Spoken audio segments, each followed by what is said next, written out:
Hi guys, আজকে আমরা ডাব চুরি করতে যাইতেছি মালয়েশিয়া শহরে। এই যে বাতিতে সাপাটি লেবু রয়েছে, যাইবার ডাবের হোক দিয়ে ফসাইব খালি।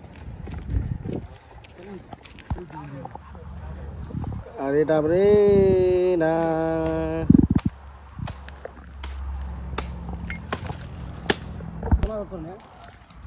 ওকে শুরু। আপনি মাথা তো ফালেন না বাড়া। হ্যাঁ হ্যাঁ নাসি মালয়েশিয়া শহর ডাব চুরি করে খাইতেছি জঙ্গলের ভিতরে। জঙ্গলের ভিতরে ডাব চুরি করে খাইতেছি। এই যে ডাব, আজকে মালয়েশিয়ায় আমরা ডাব চুরি করছি জঙ্গলে গিয়া, ঠিক আছে?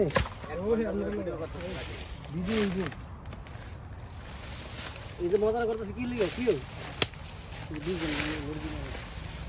আশাবুল মালয়েশিয়া এই বাংলাদেশের ডাব চুরি করে ধরা খাইয়া মালয়েশিয়া বসে এনে আবার ডাব চুরি মজাই আলাদা। আমরা তো ডাব কিনা খাইতে পারি, বুঝছ নাই? আমরা ডাব কিনা খাই নাই, আমরা মনে করি ভাইরা খাইছি, এটার মজাই আলাদা। আর নাই পুরো এক ফিট নামাইছে। কি কথা ওই যে এনে দুইটা আছে। চলো দাদা আটা আটা বাতি অনেক কষ্ট হয়েছে ডাব ফাড়া। এই জায়গা অনেক কষ্ট হয়েছে, এই জঙ্গল মঙ্গল ফাড়ায় গিয়া ফর্দি ভাইরা আনছি। অনেক পরিশ্রম হয়েছে বাবা, ঠিক আছে? আমরা কাটার সময় রিভিউ দিব কেমন হয়েছে ডাবগুলা। হ্যাঁ চুলা নাই নাকি? লাড্ডু বানাবো লাড্ডু। ও কবির